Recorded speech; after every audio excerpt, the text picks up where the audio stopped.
a socialist memorial library are plentiful. One, political education is the foundation we use to do any kind of action. Imagine trying to act without knowing. You won't get far, you won't get anywhere. So, in order for us to actually do, we must know. And that is why we have all these books behind us. I'm sure you can see them from Karl Marx to Lenin, from Baba Omojola's personal collection, and so much more. All of this is for the sake of educating the masses. Political education is something that has to be brought up. It's not a natural occurrence.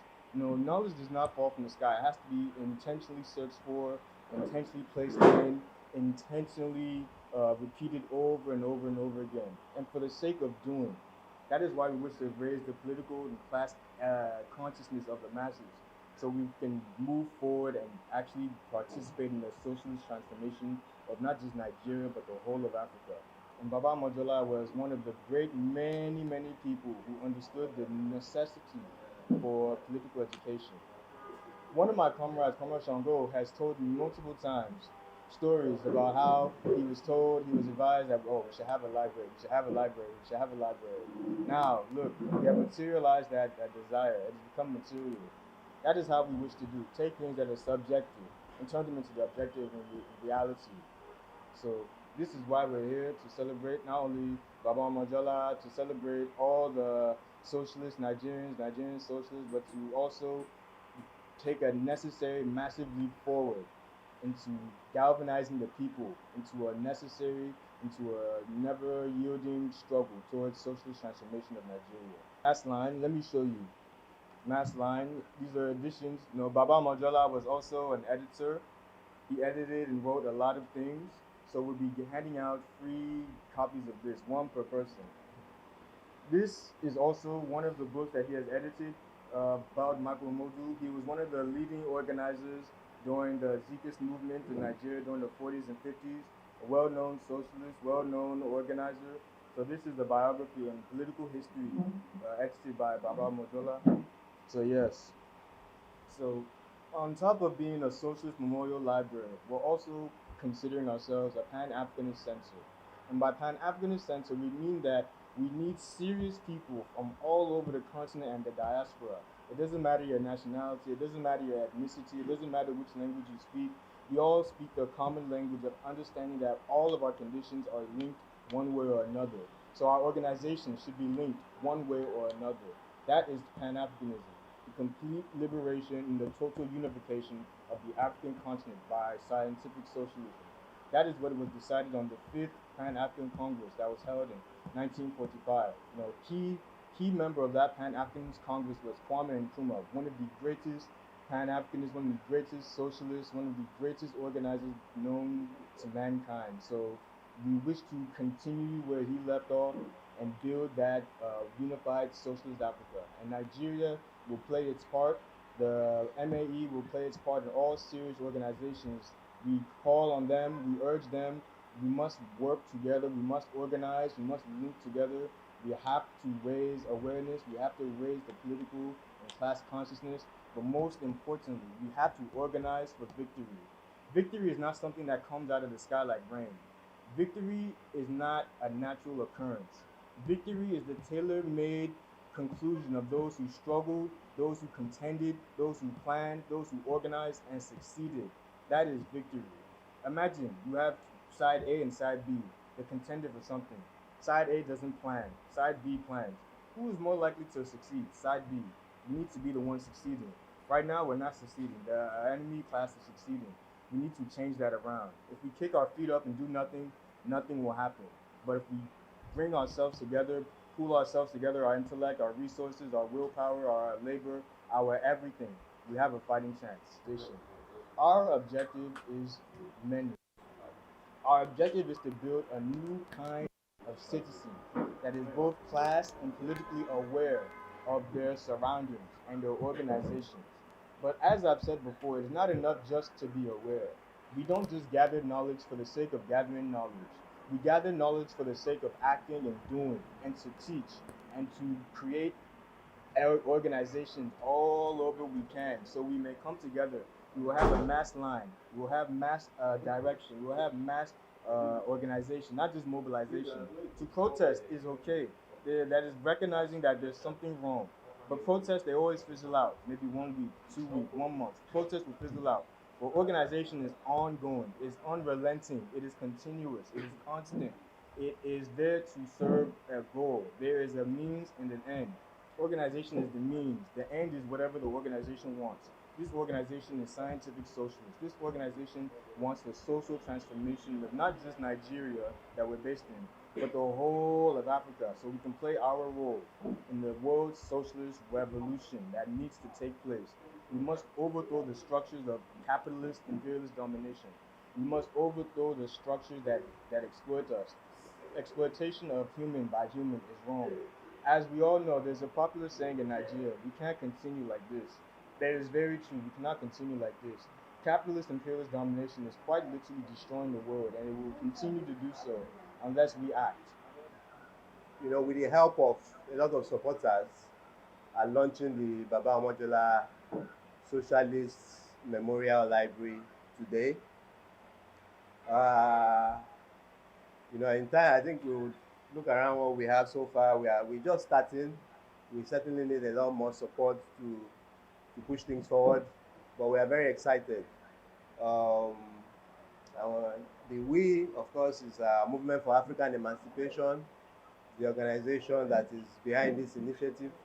But we certainly know we are not doing this alone.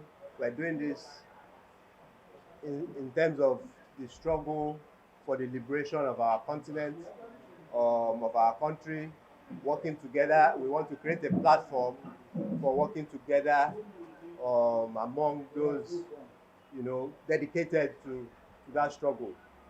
And when I speak about that, I would speak about Baba Mojola because we try to follow his example. And why are we launching a library in the name of, in the memory of Baba Mojola? Certainly inspired us to do this because of a lifetime of his work, which was certainly dedicated to political education, organizing, and you know, the spirit of socialism and Pan-Africanism. As Comrade F has mentioned, Baba Omojola was the managing editor of Mass Line, which copies we shall give out free today for those who are lucky enough to be here to collect these historical documents. And these are only small snippets of the work of Baba Mojola. We launched a library in his name because in his own practice, he had a library which he called the Frederick Engels Memorial Library. And he collected a lot of books in his time. And we felt it would certainly be, rather than keep these books away, these books have been locked away for 10 years. They have been damaged by water, termites. Some books were carried away by the SSS some time ago, where Baba was alive. So a lot of things have happened but whatever remains, it will be a waste to hide away somewhere. So the Frederick Engels Memorial Library is what we are continuing, but we would rather give it an African perspective. While Baba was happy to have a library in honor of Frederick Engels,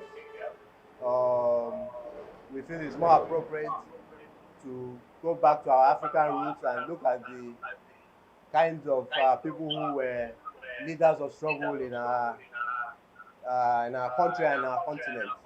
Identified the fact that Baba earlier in his life was interested in Western education, and which is why Baba attended Ilesha Grammar School from 1952 to 1956, and of course he excelled back then at this grammar school. Baba proceeded with his education at the London School of Economics, the prominent London School of Economics, from 1950 to 1961. And Baba graduated with a first-class honors, you know, in economics. He graduated with first-class honors in economics. This clearly shows that Baba inherently was a brilliant-minded person, really. for him to have arrived at this major accomplishment. Baba went ahead to put in for law, at Inner Temple in England. In 1962 he did this, but Baba never called to bar, and you can say that as a result of a self-inflicted injury, you can say that. But really for Baba, he wouldn't consider it as a self-inflicted injury. It's nothing but the emblem or the instrument of members of the ruling class. They use it whenever they like, and that is why for several centuries slavery was a legal engagement. Whether in Europe, whether in America, all of these stupid nations today, they are telling us that they are the leading, vanguards of human rights. For several centuries, for over 400 years, slavery was a legal business. It was a legitimate business, in Europe. So that the law has always been within the custody of those that are in control of it. To comment, Baba rose from this tradition, and Baba worked with several generations. Baba worked with Gambo Sabawa. Baba worked with Funmilayo Kuti. Baba worked with, the Okoye, the popular Okoye of Mobugo, of Mobugo Okoye of the Socialist movement, of the Zikist movement. Baba worked with Anthony Enao. Baba in fact worked with Aminu Kano, under the vanguard of the PRP, political party. They exploit $152 trillion from the global south, comrades. How do you understand this reality if you don't understand the place of capitalism globally? Comrades, it's also a fact that recently, just for us to understand the crisis of international finance capital, the point today, comrades, is that the entirety of our economies across the African continent, forget about all of this Ministry of Economics, Ministry of that and that. They don't do anything really. Those that come up with our policies, economic policies, management policies in this country are, the errand boys and girls that we have in World Bank and that we have in IMF. They are the ones in custody of the economy of this country. They are the ones that the Nigerian state is nothing without IMF and World Bank. They are the ones coming up. Despite the fact that the economy of this country is screaming right now, comrades. World Bank in December came up with a report that this subsidy